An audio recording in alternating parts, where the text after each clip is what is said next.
Resin is such an exciting medium that is so popular these days. It is the most amazing way to combine your mixed media elements into a beautiful wearable piece. We have some great new tools that I want to show you today so your pieces come out beautifully.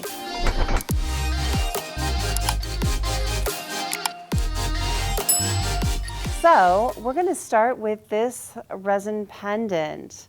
This is in one of our new crystal pendant molds. They're silicone molds that are absolutely fantastic. They have this double cross base for stability. They've got a single facet seam to keep the seam very minimal on the back. And they have this great inset post here that makes the perfect hole in the top of your piece. They're very easy to clean up. The inside has this really glass-like surface, so you're going to get a really pretty result. So I want to look at some of the things that you can put in these resin molds. First is the two-part resin. I'm going to be using this one today, but we do sell several different brands of two-part resin, which is what we're using in these molds. Then the rest is really up to your creativity. You can use gemstone chips like this. See, we've got some carnelian and some amethyst there. So many more colors over here. You can put dried flowers in. You can press the flowers. You can hang them dry. These molds, being 3D molds, give you the really unique opportunity to put some 3D dried elements in there. You can use shell chips, charms, wire elements are so fun to put in there. You can see in this resin mold, we put the little copper wire uniloam in there. There's so much opportunity for your creativity to just spark here.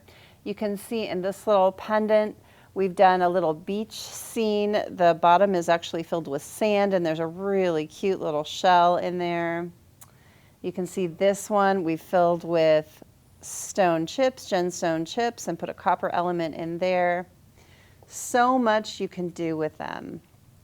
We've even put charms in some of them. The cute bear charm here is so great. Now that we know what we can put in them, let's talk about how to use them. So we've got our molds, which we've talked about. There's some other great tools for resin use that I absolutely love. One is the silicone mixing cups. There's several different sizes and shapes of these things. And then there are the silicone sticks that are really, really handy. These do some amazing things. There's 2 sticks in a package here, and they have different shaped tips. And as we work, I'll show you what the different shapes do. And then there are these amazing transparent resin dyes. These come in 5 different colors that you can mix, match, and combine to get really beautiful color results. Look at this. I've mixed some purple here, which is a combination of blue and red with some green at the bottom, and then kind of took a toothpick there and kind of mixed them together, and you get this great mystical look. Just love it. There's so much you can do.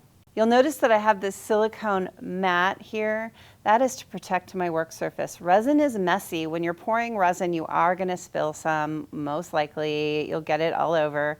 And so protect your work area. Silicone is the best material to work with resin because when the resin dries, it just peels right off. It will not ruin the silicone.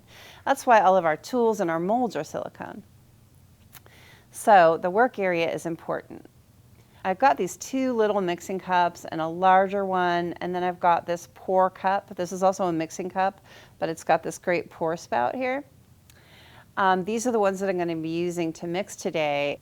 We have the resin, which is in the bottle with the white writing and the white cap, and then we have the hardener, which is in the bottle with the black writing and the black cap.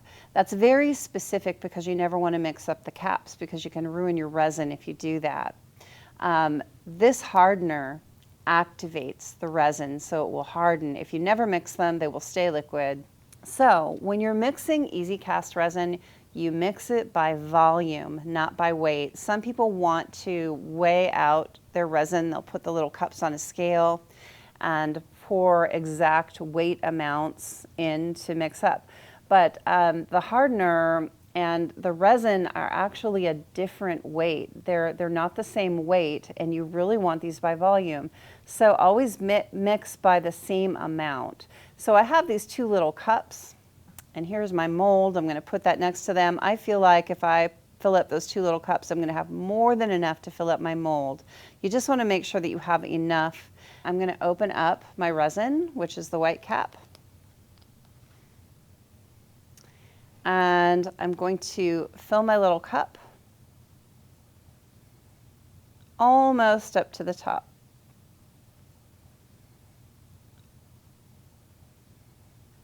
And then I'm going to recap that so it doesn't spill and set it aside. And then I'm going to take my hardener, which has the yellowish cast to it right now. It dries a lot more clear than that.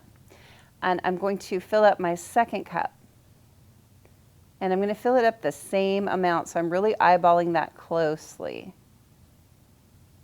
That feels just about the same to me. And I'll cap that and set it aside. Then I'm going to take my first cup. I'm going to reserve the cup with the pouring lip for last because this is a double mix resin. It means you mix it in one container.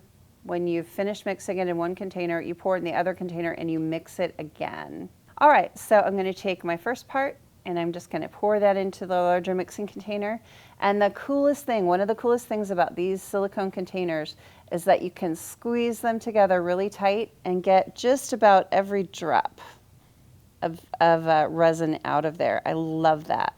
So you waste very little.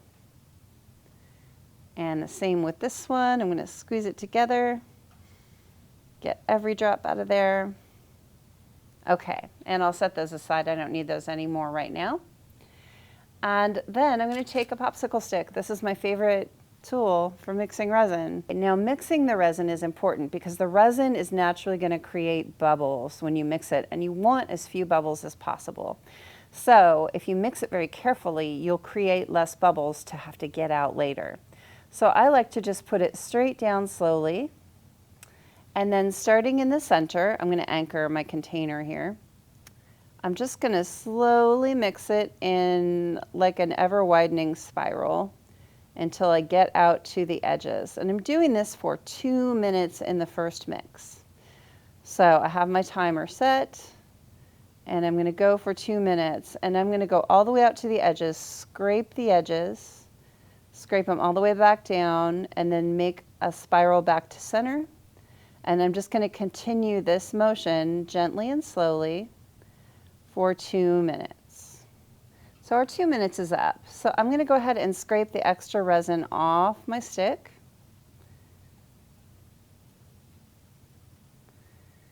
And then I'm actually going to discard this stick. The directions are very specific that you should use a new stick after you pour in the second container.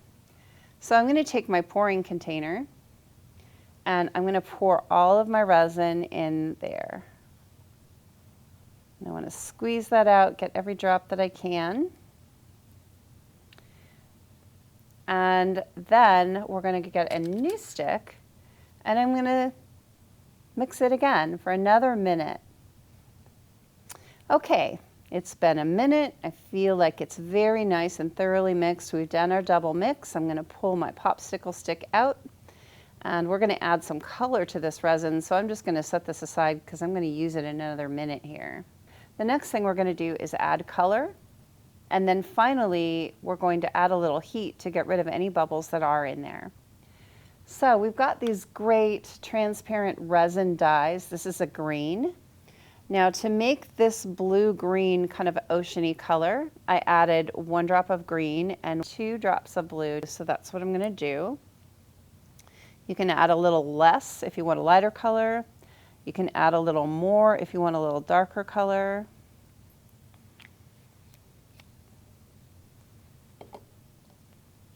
Let's get the blue in there. Okay, and we'll mix it up and see how that color comes out. Remember, you can always add more, but you can't take away. So we're going to mix it gently again. Really scraping the sides here to make sure all the dye gets in. Now you can see here that there are these great swirls. So most of the resin is clear, but there's like these color swirls in it. If you love those color swirls, you don't have to continue to mix. If you want a uniform color like we've done here, you'll probably want to continue to mix it. It really works either way. It depends on the aesthetic you want. Okay, so the last thing we do to prepare the resin is make sure all the bubbles are out. I don't have too many bubbles in here, which is really nice, but I do see a few. So the way that you get bubbles out usually is with heat. There's several different ways to do that. You can use a lighter if the bubbles are just near the surface and just flash the lighter across there, the flame, and they'll take the bubbles from the surface. But if you have deeper bubbles, you're going to need to do something more. Now with heat, you have to be really careful with these silicone molds because they will burn. So you don't want to add too much heat at one time. The method that I'm going to show you here today is actually by using a torch. The reason I chose that one is because there's a very specific way to do it, and you have to do it very carefully, but it's very effective. So let's learn how to use a torch to flash the bubbles out of there. So I've got my little micro butane torch, and I've got my safety goggles, of course. So whenever you turn on a torch, wear your safety goggles, so I'm going to put those right on. Then I'm just going to set my resin aside just for a second, make sure the bottom of that container is clean. And I'm going to bring in a firing brick. It just protects the surface that you're working on. And I'm going to put my container right on there. Now I'm going to start the torch in a second, and then I'm going to have the popsicle stick in my dominant hand because I'm going to use this to bring up bubbles from the bottom to the surface like this. When I use the torch, I'm going to do what's called flashing. So I'm going to very, very quickly bring the torch flame over the top of the resin. You have to do it very quickly because you don't want to burn the resin cup, okay? I like to do this part before I get it into the molds because, as you can see, the mold is very closed up and silicone is kind of heat resistant. So getting heat just into this little pocket doesn't always get the bubbles out from the bottom. So if you take the bubbles out before you pour the resin in, that's a really good tip. Okay, so the first thing I'm going to do is make sure that all my surrounding area for 12 inches around my flame has no fuel. The popsicle stick is going to be in my hand, so I'm not going to set that on fire. I'm going to keep that away from the flame. But I do have these dried flowers here, and I'm going to move those way over there so there's no fuel. And I'm just going to look around. I don't have anything else that can catch fire, so I'm good. Let's go ahead and start the torch. Just going to pull down the lever and push the button and then put it on continuous. And I'm going to hold that in my non-dominant hand. Then I'm going to start by just flashing the surface real quick, that fast, no more than that. Then I'm going to take my popsicle stick and I'm going to churn any bubbles up from the bottom, and I'm going to flash it again. Just that fast. You can do this 3 or 4 times. There's a bubble that just came up. Let's see if we can get that guy. I'm going to flash it real fast. And any more bubbles we're trying to bring up to the bottom. I would do this 3, 4, maybe 5 times, but no more than that, because heat does accelerate the curing process for this. We don't want to start to cure the resin while it's not poured yet. Okay, I'm feeling like that's really good, so I'm going to turn my torch off. Okay, let's get ready to pour the resin into the mold. This is the mold that we're going to be using. It's for this shape of pendant.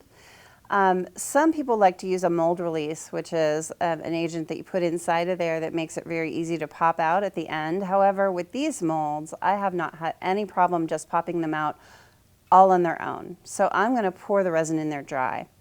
So we're going to fill the first third of the pendant with resin to start. And I find with these pendant molds, one little great trick is that I want to pinch the tip of the mold. One of the problem areas with this mold is that the tip of the pendant doesn't always fill with resin. Sometimes you get an air bubble in there. That happens a lot. So if you pinch the tip when you're putting the first bit of resin in, when you release it, it seems to more naturally just go into that space. So I'm going to pour my resin into the largest part of the facet, and only a little bit. We're only doing the first third of the resin. There we go. That's about right. So it won't come all the way up the top, just the bottom. Now I'm going to release that tip, and I can actually see that most of the tip is filled, though there is one bubble in there. I'm going to take my bent chain nose plier, and I'm actually going to use it with my non-dominant hand here to pry open the mold so I can see what's happening. So I see that bubble there. I'm going to chase it up over here where I can work with it.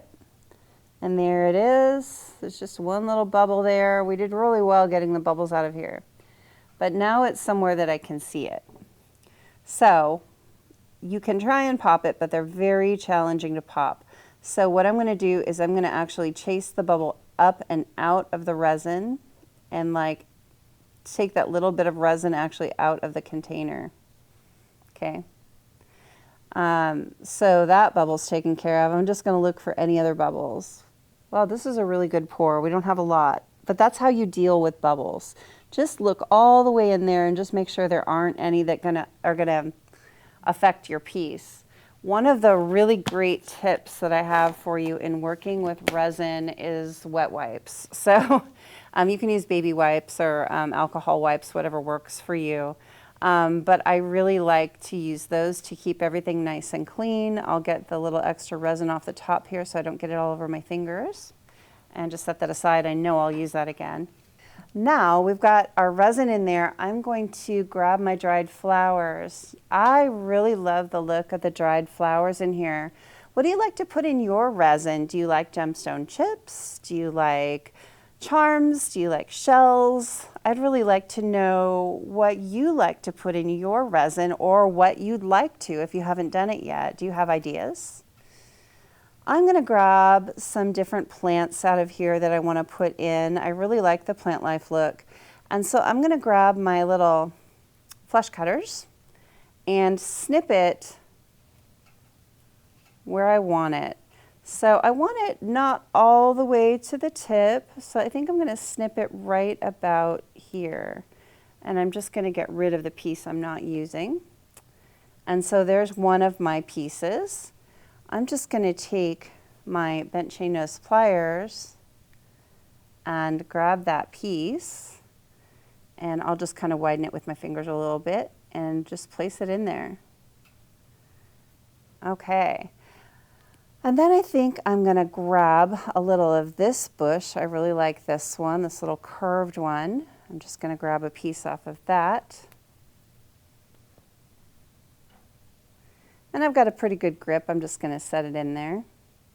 And I'm just going to fill this in whatever way appeals to me. I love these little flowers.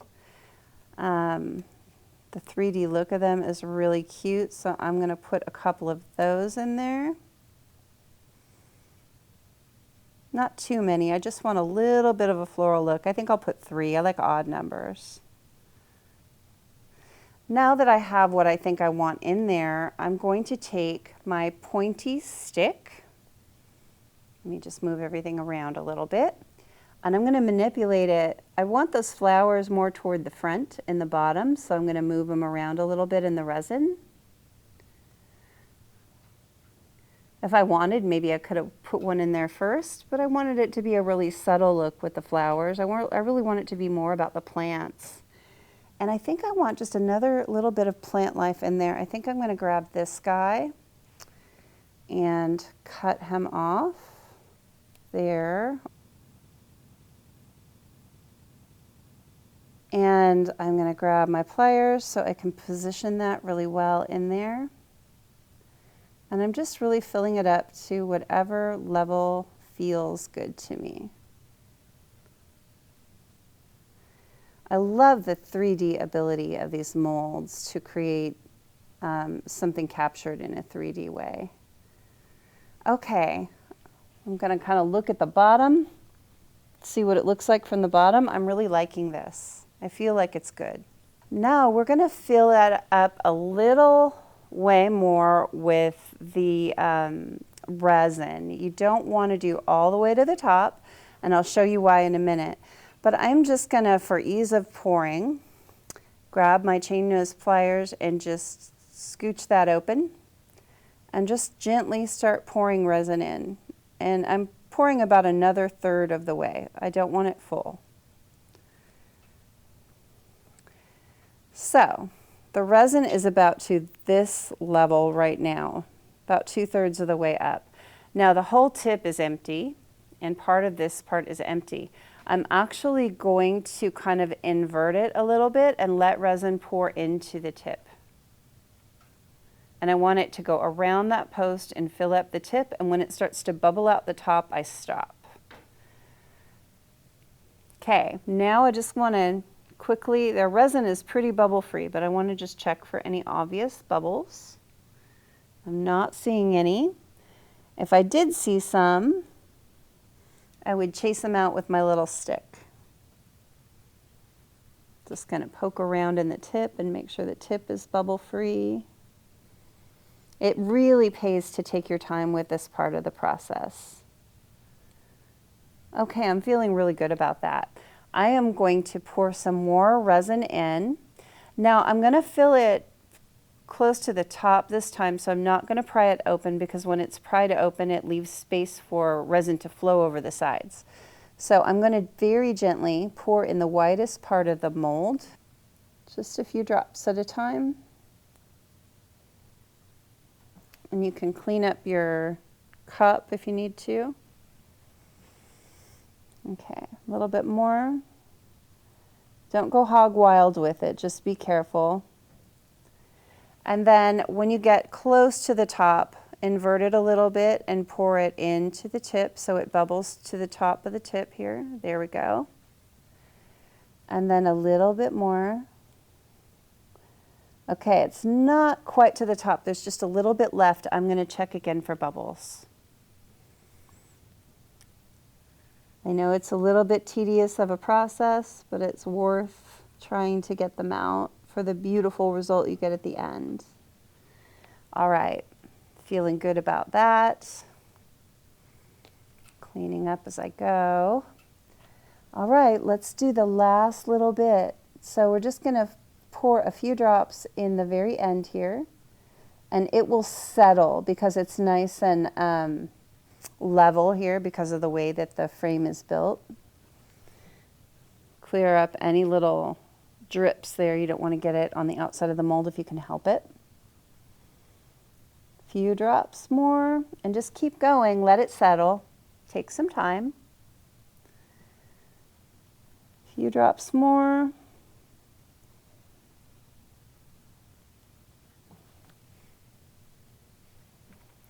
We're very close. Now I can see that there's a nice big divot. The resin is going to want to try to climb up the sides of the mold, and it'll be kind of lower in the middle. And we kind of want to even that out as much as we can without having it overflow.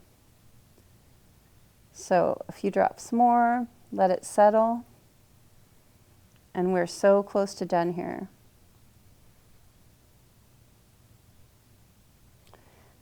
All right, you want to check and see if anything has shifted. You can always use your stick if something has shifted and try and move it around a little bit. I'm feeling like this didn't shift because we're very careful pouring. There's a little bubble there. I'm going to get it. Let me steady that mold. It's right there on the edge. They do like to collect right at the edge of the seam. So I'm going to chase it right up and over the mold. There it went. And I'm going to clean that up in a minute. I'm going to look, it pays to turn it around and look at it from the other direction so you can really see the seams. There's another bubble there. I'm going to chase it out. And I'm getting a little on the outside. That's okay. I'm going to clean it up. There it goes. Make sure all those plants are staying inside. Okay. We are so close to done here. Now, in chasing the bubbles out, I made the volume go down a little bit, so I'm going to finish it up here with another drop or two and let it settle.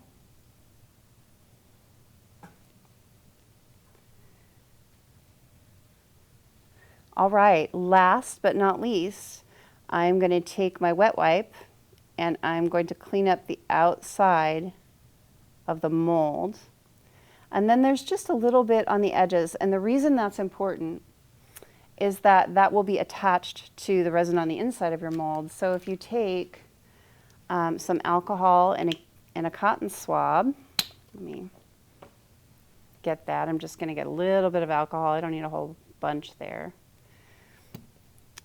And just hold your mold steady and just clean up the edge the best that you can without touching the resin that's on the inside. You'll have a nice clean pour when you pull it out. This one took me a while to learn this, but it's a great trick.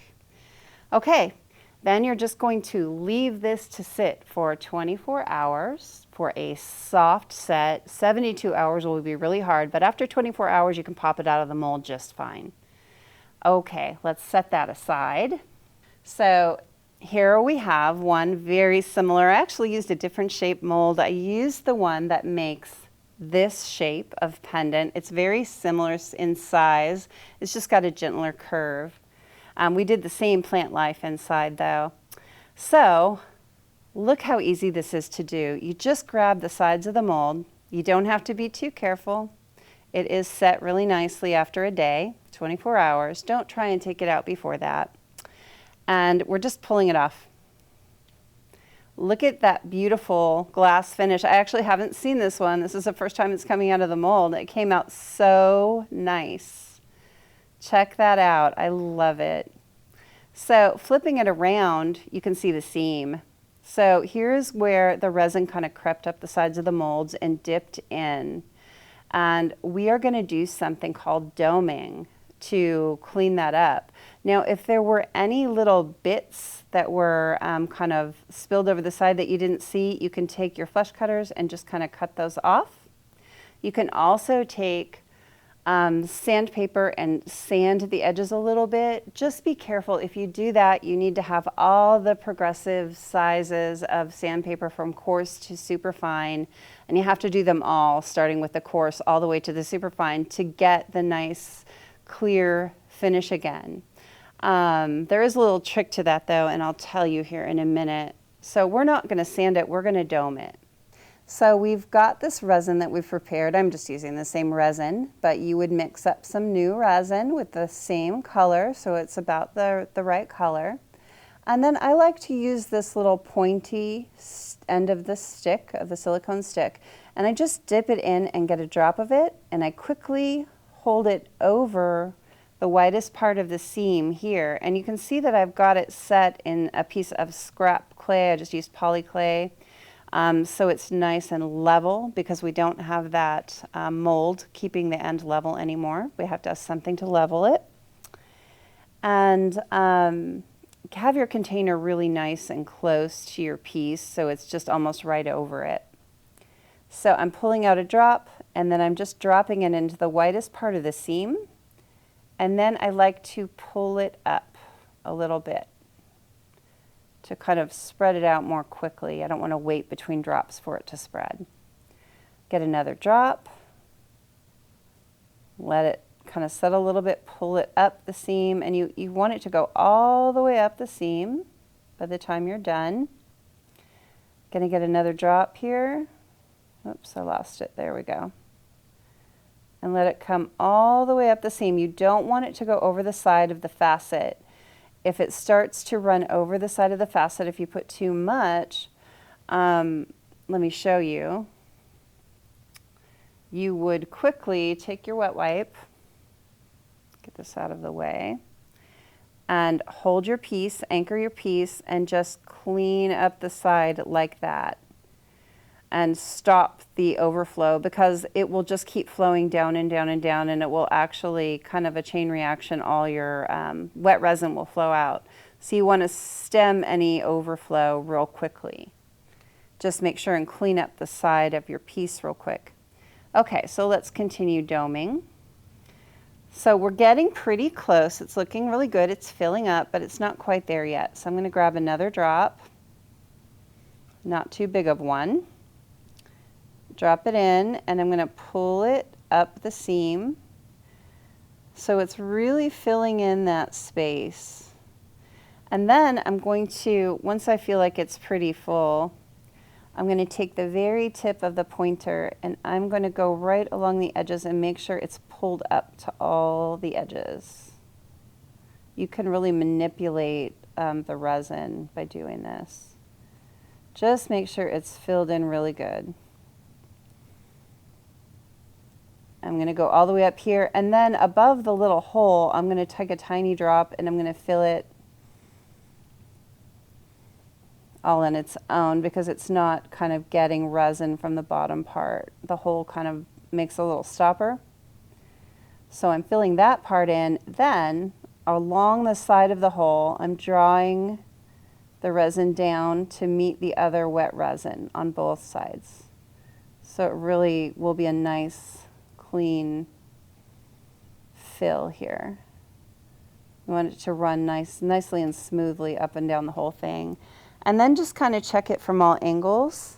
You don't want to overfill it. If you overfill it, you'll have resin spill over and make blotches on your piece. It's not very pretty.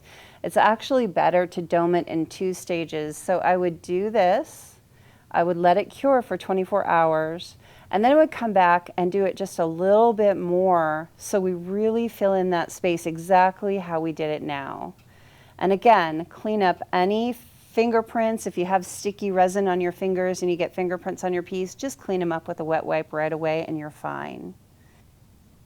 Now after 24 hours, you're going to have your finished piece that'll look really nice. Now to finish that up on this pendant, I just added an ice pick bail and this great diamond cut ball chain. I love those. If you were going to finish this pendant, what would you do? Would you add an ice pick bail? Would you wire it? Would you do something else? I'm really curious. For this one, I'm just going to show you how I did the ice pick bail. So here is our ice pick bail. It's called that because it's got these little posts on the inside on either side. I'm just going to pull it open with my fingers. You don't even need a tool. This is so easy.